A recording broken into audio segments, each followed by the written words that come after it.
आज विदेश मंत्री जयशंकर ने चीन की धरती पर पहलगाम के आतंकवादी हमले का इशू उठाकर चीन और पाकिस्तान दोनों को पोलाइट मगर फर्म मैसेज दिया। लेकिन अब मोदी सरकार ने एक नया पेंतरा बदल लिया है।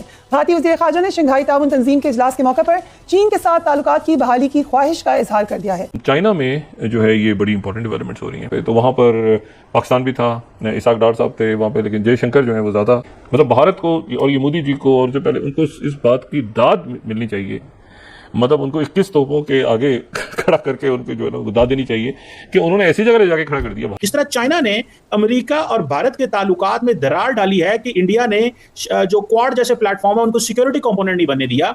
अब इंडिया कोशिश करने लगा है कि मैं किसी तरीके पाकिस्तान और चाइना के ताल्लुकात में भी दरार डालूं या अपनी स्पेस बनाने की कोशिश करूं और कहीं पे मैं चाइना को न्यूट्रल करने में कामयाब हो जाऊं। ये अब इंडिया की एक नई कोशिश हो। अब एससीओ में फिर अलामिया क्या निकलेगा क्या नहीं। अब भारत का संदेश क्लियर है, भारत चीन से युद्ध नहीं चाहता। जब तक पाकिस्तान आतंकवाद को स्पॉन्सर करता रहेगा उसके साथ कोई बात नहीं होगी। जिस तरह खित्ते में चीन और पाकिस्तान का असर रसूख बढ़ता जा रहा है, नायब वजीर आजम इसहाक डार से चीन और फिर ईरान और रूस के ऑफिशियल्स की मुलाकात और पाकिस्तान के साथ ताउन बढ़ाने की बात हो रही है। अब क्या समझते हैं कि भारत की दिहाइयों की सफारतकारी जो अब तकरीबन नाकाम हो चुकी है उसकी क्या वजूहात है? देखिए जी, भारत काफी अरसे से अपनी फॉरेन पॉलिसी को बहुत मुतहर्रिक करने की कोशिश करता रहा है और जयशंकर जो है उसमें एक ओवर कॉन्फिडेंस, मैं कहूंगा हुब्रिस वाला एलिमेंट भी रहा है। देखिए, इंडिया का जो एक कॉन्सेप्ट रहा है और जिसे मोदी हुकूमत बहुत स्ट्रांगली फॉलो भी करती है, ऑब्जर्व भी करती है और चाणक्य के डिसाइपल्स भी हैं, वो अर्थशास्त्र में ये बड़ा क्लियरली लिखते हैं कि जी your immediate neighbours are your enemies and the neighbour of your neighbours are supposed to be your friends. तो ये कॉन्सेप्ट जो है उन्होंने हमेशा फॉलो भी किया है। लेकिन अब मोदी सरकार ने एक नया पेंतरा बदल लिया है। भारतीय वज़ीर ख़ारजा ने शंघाई ताउन तंजीम के इजलास के मौके पर चीन के साथ ताल्लुकात की बहाली की ख्वाहिश का इजहार कर दिया है। इंटरेस्टिंग डेवलपमेंट, भारतीय वज़ीर ख़ारजा शंघाई ताउन तंजीम के जो इजलास है वज़ीर ख़ारजा का, उसके सिलसिले में चाइना में मौजूद हैं। 5 साल बाद भारतीय वज़ीर ख़ारजा का ये पहला दौरा है। हालिया जो पूरी सिचुएशन है पाक भारत जंग के बाद, इसमें भारत की जानिब से चीन पर पाकिस्तान की मदद के इल्जामात भी लगाए गए। इस बैकग्राउंड में ये कितना इंपॉर्टेंट है दौरा? तो जारी बात है, जाना ही था इन्होंने। शंघाई कोऑपरेशन ऑर्गेनाइजेशन के ये इसको मिस नहीं करते। आपको याद होगा पाकिस्तान भी आए थे और वो अफोर्ड नहीं कर सकते इस तरह के मल्टीलैटरल फोरम को इग्नोर करना। अब देखिए, आज जो डॉक्टर जयशंकर ने वहां स्टेटमेंट दी उसमें क्या था? उसमें वो कह रहे थे कि जी हमारी टेरिटोरियल इंटेग्रिटी एंड सॉवरेनिटी की रिस्पेक्ट की जाए। है कि अब इंडिया समझता है कि हमें चाइना के मजीद करीब होना चाहिए। और अब ये जो ड्रैगन एलिफेंट टैंगो या डांस की बात हो रही है, अच्छा 2 दिन पहले देखें, 4 दिन पहले देखें, 10 दिन पहले देखें, क्या था कि चाइना ने जनाब पाकिस्तान के साथ मिलकर हमारा ये हाल कर दिया है और हम तुर्की को नहीं छोड़ेंगे। आज वो कह रहे हैं चाइना से दोस्ती करनी है और कह रहे हैं तुर्की को कह रहे हैं हम आपसे दुश्मनी करेंगे। सो बेसिकली भारत बिल्कुल कंफ्यूज है और उनको कुछ समझ नहीं आ रही इस वक्त हमने क्या करना है। शंघाई कोऑपरेशन ऑर्गेनाइजेशन जो है वो उस हवाले से वो अपने जाके ताल्लुकात चाइना से रिपेयर कर रहे हैं और बड़ी तेजी से रिपेयर कर रहे हैं, डिस्पाइट द फैक्ट कि उनको पता है पाकिस्तान चाइना के ताल्लुकात में कितनी मजबूती है। जिस तरह चाइना ने अमेरिका और भारत के ताल्लुकात में दरार डाली है कि इंडिया ने जो क्वाड जैसे प्लेटफॉर्म है उनको सिक्योरिटी कंपोनेंट नहीं बनने दिया। अब इंडिया कोशिश करने लगा है कि मैं किसी तरीके पाकिस्तान और चाइना के ताल्लुकात में भी दरार डालूं या अपनी स्पेस बनाने की कोशिश करूं और कहीं पे मैं चाइना को न्यूट्रल करने में कामयाब हो जाऊं। ये अब इंडिया की एक नई कोशिश होगी। चाइना भारत को 102 अरब डॉलर्स की एक्सपोर्ट करता है। 2 तरफा ताल्लुकात के फरोग के लिए तजारती पाबंदी और रुकावटों को दूर करने का भी कहा उन्होंने। आपने कहा कि उनकी कोशिश यही है। क्या पाकिस्तान को कंसर्न होना चाहिए? देखिए, पाकिस्तान को मेरा नहीं ख्याल कि कोई कंसर्न है। ये इंडिया की जारी बात है, वो तो बड़ी देर से ये कह रहे हैं कि हमें जनाब हमसे ताल्लुकात अच्छे करें। देखिए, ये $125 बिलियन की बायलैटरल ट्रेड है। इंडिया कोई 100 अरब डॉलर से ज्यादा की इंपोर्ट करता है और उनको इस चीज़ का पता है कि हमारा इंडिया चाइना के बगैर कोई गुजारा नहीं है। और लेकिन पाकिस्तान के हवाले से उनको ये है कि हमें मैनेज करना चाहिए चाइना को, लेकिन उनको ये चीज़ का नहीं पता कि पाकिस्तान और चाइना के इंडिया जो ताल्लुकात हैं वो किस तरह की पार्टनरशिप है। इसको जारी बात है इंडिया को बहुत टाइम लगेगा समझने में। लेकिन जी भारत मीटिंग का क्या नतीजा निकल?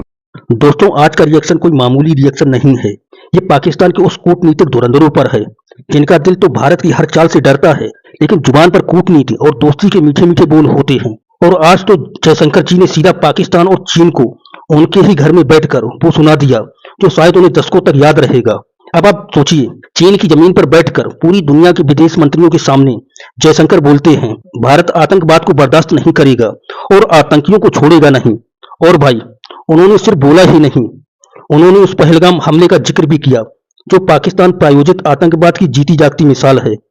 पाकिस्तानी मीडिया का चेहरा उस समय देखने लायक था जब जयशंकर जी ने एक ही लाइन में पाकिस्तान और चीन दोनों को जोड़ दिया आतंकवाद के साथ। एक भाई टीवी पर कह रहा था पाकिस्तान तो अब चाइना को न्यूट्रल करने की कोशिश कर रहा है, चाइना को फोड़ना चाह रहा है। अब यार हमें क्या करना है? हमें अपनी जमीन की हिफाजत करनी है और वो हम कर रहे हैं।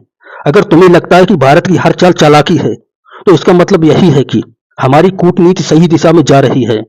जयशंकर जी की सख्त बातों के बाद पाकिस्तान के डिप्टी पीएम इसाक डार ने बोला, हम भारत से शांति और स्थिरता चाहते हैं।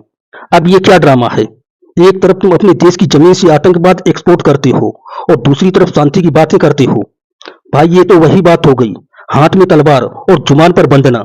और ऊपर से पाकिस्तानी मीडिया वाले बड़ी मासूमियत से कह रहे हैं भारत तो अब पाकिस्तान को चुप करवाना चाहता है। क्यों नहीं करवाएगा जब तुम चुप बैठते नहीं हो और हर बार बॉर्डर के उस पार से कोई ना कोई हरकत करते हो। तो तुम्हें चुप कराने के लिए ही तो ऑपरेशन सिंदूर जैसी स्ट्राइक होती है। एक साहब ने कहा जयशंकर में ओवर कॉन्फिडेंस है, एक हुबरीस है। भाई वो ओवर कॉन्फिडेंस नहीं, वो क्लियर पॉलिसी है। तुम्हें हर बात में अहंकार लगता है क्योंकि तुम्हें आदत नहीं है किसी देश को आतंकवाद पर इतना खुलकर बोलते देखने की।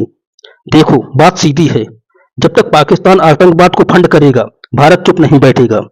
अब ये बात सुनते ही एक और टीवी चैनल वाला बोला, ये इंडिया तो अब चाइना और पाकिस्तान के रिश्तों में दरार डालने की कोशिश कर रहा है। अरे वाह, इसका मतलब ये हुआ कि तुम्हें अब भारत की कूटनीति से डर लग रहा है और डरना भी चाहिए क्योंकि ये वो भारत है जो सिर्फ डिफेंसिव नहीं है। अब अगर कोई सीमा पार से आंख दिखाता है तो इंडिया आंख में आंख डालकर जवाब देता है। पाकिस्तानी मीडिया में एक और एक्सपर्ट साहब बोली, इंडिया खुद कंफ्यूज है, पहले चाइना पर इल्जाम लगाते हैं फिर दोस्ती की बात करते हैं। अब जरा सोचिए, ये वही लोग हैं जो खुद चीन की गोद में बैठे हैं और फिर अमेरिका से फंड भी मांगते हैं। भाई भारत की पॉलिसी कंफ्यूज नहीं है, वो प्रैक्टिकल है। अगर चाइना टेरर को सपोर्ट करेगा तो उसे सुनाया जाएगा, अगर वो ट्रेड बढ़ाना चाहता है तो क्लियर शर्तों पर बात होगी। अब पाकिस्तान मीडिया तो ये तक कहने लगी आने वाले 8 सालों में भी भारत हमें एयरफोर्स से नुकसान नहीं पहुंचा सकता। भाई एयरफोर्स सिर्फ हवा में उड़ने के लिए नहीं होती, उसका एक मनोवैज्ञानिक असर भी होता है। राफेल, तेजस, ब्रह्मोस और अब हाइपरसोनिक प्रोग्राम, भारत हर सेक्टर में पाकिस्तान से मीलों आगे है और तुम कह रहे हो कि कोई नुकसान नहीं पहुंचा सकते। अगर भारत नुकसान पहुंचाना चाहे तो पाकिस्तान को उसकी खुद की खबरों से पहले पता चल जाएगा कि उसके साथ क्या हुआ। पाकिस्तानी मीडिया में एक थिंकर ने यह भी कहा भारत खुद प्रॉक्सी वार करता है पाकिस्तान में। अबे भाई, तुम लोग जो अपनी जमीन पर आतंकियों के लिए ट्रेनिंग कैंप चलाते हो वो प्रॉक्सी वार नहीं, वो टेरर इंडस्ट्री है। भारत की स्ट्रेटजी बिल्कुल क्लियर है, जब तक कोई देश आतंक को टॉलरेट करेगा हमारी ओर से उसके खिलाफ कार्रवाई होगी। तुम्हें लगता है कि भारत कोई गलत कर रहा है तो भाई पहले अपना आईना देखो। बलूचिस्तान, केपी, सिंध सब तुम्हारी आंतरिक टेरर राजनीति से थक चुके हैं। जयशंकर जी ने कहा भारत आतंकवाद के खिलाफ बिल्कुल भी नरमी नहीं बरतेगा और उन्होंने ये बयान चीन में भी दिया, पाकिस्तान के विदेश मंत्री के सामने। अब बताओ इससे बड़ी डिप्लोमेटिक स्ट्राइक क्या हो सकती है? पाकिस्तान की सारी इज्जत उसी बैठक में घुल गई होगी। मीडिया वाले कह रहे थे भारत ने पाकिस्तान को चुप करा दिया। अरे भाई, चुप कराना नहीं था, उन्होंने तो सिर्फ सच बोल दिया और सच पाकिस्तान जैसे मुल्कों को बहुत चुभता है। कुछ मीडिया हाउस ये तक कह रहे थे भारत की दशकों की डिप्लोमेसी फेल हो गई है।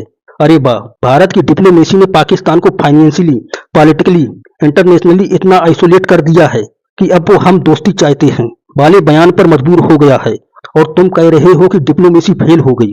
असल में ये बात तुम्हें कचोट रही है कि आज पूरी दुनिया भारत के साथ खड़ी है, चाहे वो क्वाड हो, G20 हो या ICO, और तुम सिर्फ चीनी लोन के सहारे जिंदा हो। एक साहब बोले मोदी हुकूमत चाणक्य की पॉलिसी पर चलती है, immediate neighbour are your enemies. अरे वाह, तुमने खुद मान लिया कि तुम हमारे दुश्मन हो और जब तुम खुद मानते हो कि भारत ने इस नीति को अपनाया है तो फिर तुम रोते क्यों हो? अगर भारत तुम्हारे साथ बिजनेस एज यूजुअल वाला रवैया नहीं रखता। जयशंकर जी की पॉलिसी बिल्कुल स्पष्ट है, दोस्ती करो तो इज्जत और ईमानदारी से, और अगर आतंकवाद फैलाओगे तो जो तुम्हें रिएक्शन मिलेगा उसकी कोई तारीख नहीं बताई जाएगी, वो होगा तुम्हारे साथ जिसका तुम्हें पता भी नहीं चलेगा कि आखिर हुआ क्या हमारे साथ। पाक मीडिया ने माना कि ऑपरेशन सिंदूर खत्म नहीं हुआ, बस पाज हुआ है।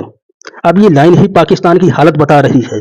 उन्हें डर है कि भारत फिर कुछ करेगा, इसलिए डरा हुआ है और डरना भी चाहिए, क्योंकि जब एक मुल्क आतंकवाद को पनाह देता है और दूसरा मुल्क अब डिप्लोमेटिकली, टेक्नोलॉजिकली और मिलिट्रीली ताकतवर बन चुका है तो ये पाज कब प्ले हो जाए ये दुश्मन को कभी नहीं पता चलता। तो दोस्तों, इस पूरे रिएक्शन के बाद मुझे यही कहना है कि भारत उस दौर में नहीं है जहां वो शांति की गुहार लगाए। आज भारत शांति चाहता है, लेकिन उसके लिए आतंक का सफाया पहले जरूरी है। जयशंकर जी जैसे विदेश मंत्री ने चीन और पाकिस्तान को साफ शब्दों में वो समझा दिया है जो शायद उनके अपने मंत्री भी नहीं समझा पाए होंगे। ये भारत अब न डरेगा न रुकेगा, ये भारत जवाब देगा हर मंच पर, हर भाषा में। तो दोस्तों, अगर आपको ये रिएक्शन वीडियो पसंद आया हो तो जरूर लाइक कीजिए, सब्सक्राइब कीजिए और कमेंट करके बताइए कि आपको जयशंकर जी की आज की ये डिप्लोमेटिक सर्जिकल स्ट्राइक कैसी लगी।